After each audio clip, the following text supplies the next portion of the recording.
Hello বন্ধুরা, আপনারা দেখছেন ডিজিটাল সবকিছু ইউটিউব চ্যানেল। তো বন্ধুরা, এতদিন সরকারি কর্মচারীরা অপেক্ষা করছিলেন যে অষ্টম বেতন কমিশন কবে শুরু হবে, যেটা বিগত বেশ কয়েকটা ভিডিওতে আপনাদেরকে জানিয়েছি। তবে শেষমেশ দেখা গেছিল যে অষ্টম বেতন কমিশন গঠন হওয়ার কোনো সম্ভাবনা নেই, যেখানে অনেক ধরনের অসুবিধা দেখা দিচ্ছিল।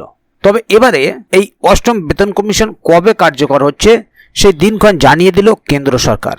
হ্যাঁ, ঠিকই শুনছেন, এবার সরকারি কর্মচারীরা জানতে পারবেন যে কবে থেকে অষ্টম বেতন কমিশন শুরু হচ্ছে।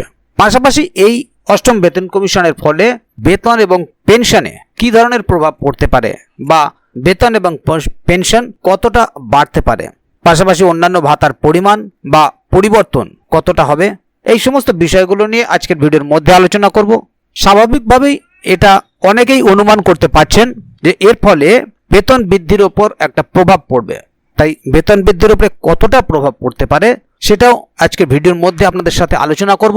তাই আপনারা যারা যারা সরকারি কর্মচারী আছেন, আপনাদের জন্য এই ভিডিওটি অবশ্যই অত্যন্ত গুরুত্বপূর্ণ। তো বিষয়টি ঠিক কি ঘটছে তার পুরোটা জানতে অবশ্যই ভিডিওটিকে প্রথম থেকে শেষ অবধি পুরোটাই দেখবেন, কোথাও স্কিপ না করে, যাতে করে কোনো জায়গায় বুঝতে আপনার কোনো প্রকারের অসুবিধা না হয়। এছাড়াও আপনি যদি আমাদের চ্যানেলে প্রথমবার হয়ে থাকেন তাহলে অবশ্যই চ্যানেলটিকে সাবস্ক্রাইব করে বেল আইকনটি প্রেস করে অল নোটিফিকেশনে ক্লিক করে দেবেন, যাতে করে আমাদের চ্যানেলে যখনই কোনো নতুন ভিডিও আপলোড হবে তা সরাসরি আপনাদের কাছে পৌঁছে যায়। তো চলুন দেখে নেওয়া যাক এখানে বিষয়টি ঠিক কি বলা হচ্ছে।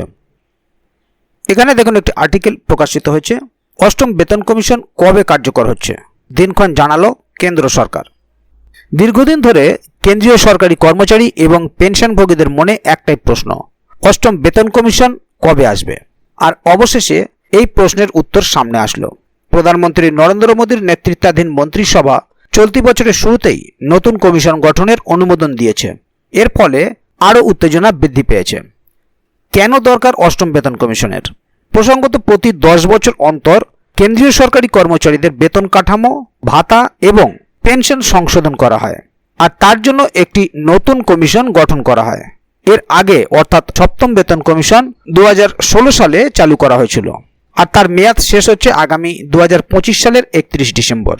তাই অনেকেই মনে করছেন যে 2026 সালের 1 জানুয়ারি থেকে নতুন বেতন কমিশনের সুপারিশ কার্যকর করা হবে।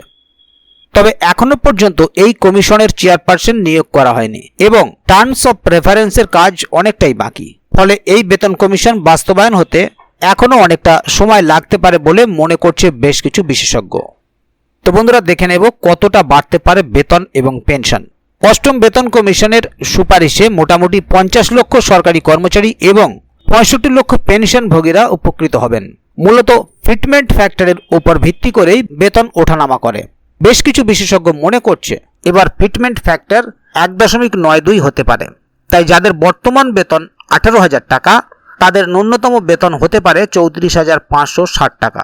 আর যদি ফিটমেন্ট ফ্যাক্টর 2.86 হয়, তাহলে যাদের ন্যূনতম বেতন 18,000 টাকা, তাদের 51,480 টাকা পর্যন্ত হতে পারে।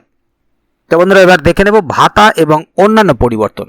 মুদ্রাস্ফীতির সঙ্গে তাল মিলিয়ে মহার্ঘ ভাতা, বাড়ি ভাড়া ভাতা, ট্রান্সপোর্ট অ্যালাউন্স ইত্যাদি বাড়বে বলে মনে করছে বেশ কিছু বিশেষজ্ঞ। হ্যাঁ, চলতি বছরের জুলাই মাসে মহার্ঘ ভাতা বেড়ে 55% হয়েছে, যা আগামী বছরের মধ্যে 66% ছাড়াতে পারে বলেই মনে করছে সবাই। তবে জানিয়ে রাখি, এই বেতন কমিশন বাস্তবায়ন হতে কিছুটা দেরি হতে পারে। একদিকে বাজেটে এখনো পর্যন্ত কোনো নির্দিষ্ট অর্থ বরাদ্দ হয়নি, আর অন্যদিকে কমিশনের গঠনও বাকি। মনে করা হচ্ছে কমিশনের সুপারিশ তৈরি এবং বাস্তবায়নে অন্তত 15 থেকে 18 মাস সময় লেগে যেতে পারে। তাই আগের মতো যদি দেরি হয় তাহলে বকেয়া হিসেবে বেতন দিয়ে দেওয়া হবে।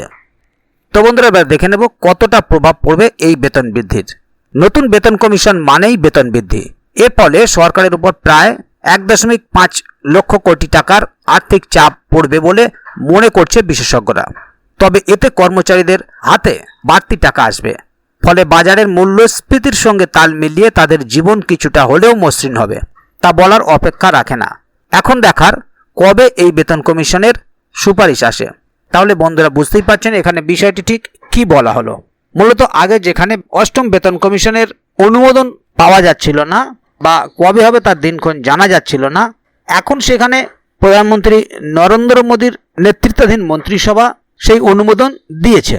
ফলে কর্মচারীদের মধ্যে একটা উত্তেজনা বৃদ্ধি পেয়েছে। আগামী 2026 সালের 1 জানুয়ারি নতুন বেতন কমিশনের সুপারিশ কার্যকর হবে এবং এই নতুন বেতন কমিশনের ফলে সবকিছুই বৃদ্ধি পাবে, বেতন থেকে পেনশন, পাশাপাশি অন্যান্য ভাতা। তাই এ বিষয়ে যদি আগামী দিনে আরও নতুন কোনো আপডেট আসে তাহলে অবশ্যই আপনাদেরকে এই চ্যানেলের মাধ্যমে জানিয়ে দেওয়া হবে। সেই কারণে চ্যানেলটিকে সাবস্ক্রাইব করে অবশ্যই চ্যানেলের সঙ্গে থাকবেন, যাতে করে এ বিষয়ে আগামী দিনে আরও নতুন কোনো আপডেট আসলে তা সরাসরি আপনাদের কাছে পৌঁছে যায়। তো বন্ধুরা, আজকের গুরুত্বপূর্ণ ভিডিও আপডেটটি এখানেই শেষ করছি। ভিডিওটির সম্বন্ধে আপনাদের মতামত এবং আপনারা কে কোথা থেকে ভিডিওটি দেখছেন অবশ্যই কমেন্ট বক্সে লিখে জানাবেন। ভিডিওটি ভালো লাগলে অবশ্যই একটি লাইক দেবেন এবং বন্ধুদের জানার সুবিধার্থে ভিডিওটিকে শেয়ার করবেন, যাতে তারাও বিষয়টি সম্বন্ধে জানতে পারে। ভিডিওটি শেষ পর্যন্ত দেখার জন্য অসংখ্য ধন্যবাদ। আবার দেখা হবে আগামী ভিডিওতে। ততক্ষণ পর্যন্ত ভালো থাকুন, সুস্থ থাকুন। ধন্যবাদ।